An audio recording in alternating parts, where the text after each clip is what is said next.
I have a fascination with knives. I don't know one sushi chef who would ever buy a market-made knife.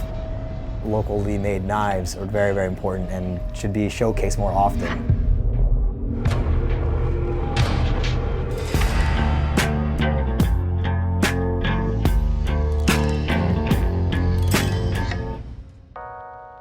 I love handing one of my knives to a chef because there's this moment where whenever they look at a knife, it's like you're not there, you know? They just get lost in the knife. It's a beautiful thing. The reason why I was really happy to come here was it's very rare to find people who still make things with their hands. People always ask me if I have a degree. I say, no, I have a trade. It's very obvious when you see a handmade knife, there certainly is a personal story. And even for my own knives, so much of it is steeped in where I come from and my father and working with our hands. And so they're very, very individualized. And how did your first knife come out? Every time I see it, I want to change it, but there's something really special about it too. About the experience of making it, most of all. And how many knives have you made? 400 knives in 2 years. And I would say 30 square feet. It's 100 square feet. My yanagi knife, the sashimi knives, the long blades that you see, they tend to be anywhere from 9 to 13 inches. The idea of sashimi is, you have a little brick of fish, and that one knife goes through one time and one time only.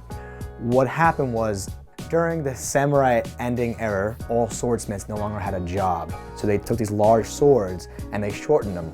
The trick was to make fancy kitchen knives. So it was kind of like, a way for them to keep their job and continue in craftsmanship.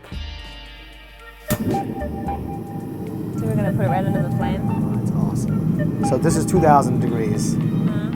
I was taught in the way of, I think, most sushi chefs, we are simply man, cutting board, and knife. I make one specific thing, and that's sushi. We're called craftsmen in Japanese. When you make a knife, are you thinking of a specific use, or are you just making a knife because it's the love of hammering and pounding and playing with hot metal? I become very inspired by seeing a rusty horse file and thinking about the original way that it was made and the life that it had, serving a certain purpose, and turning it into a knife. The energy that goes into making them and the intention that you put into them as you're using them, they really become a part of you. So a horse rasp to a finished product, how long?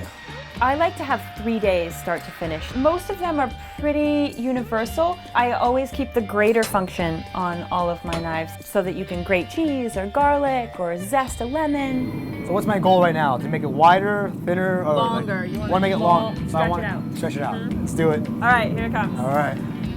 Yes. Get it. Yeah. More. Excellent. Sorry for the weak hits. I don't want to go too crazy on this one. Ever since I was a kid, I was really interested in storytelling and a process more than a product. When I got into working with my hands again, it still was about telling a story. Perfect, one more time. Damn, wow. Most improved. Love my knife or hate my knife, probably you're gonna have a feeling about me personally that affects that. There's something really humbling about the thought of creating something that hopefully will outlive me and last several generations, because so much thought goes into creating something from scratch, and then it goes on and has if it had eyes, the stories that it could tell would just be incredible, and hopefully it'll inspire some new ways of thinking and appreciation long after I'm gone. If you like this episode and you want to see more, click here.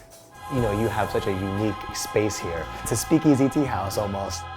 It's a way of making Japanese culture digestible, if you would, to a younger crowd. Please subscribe.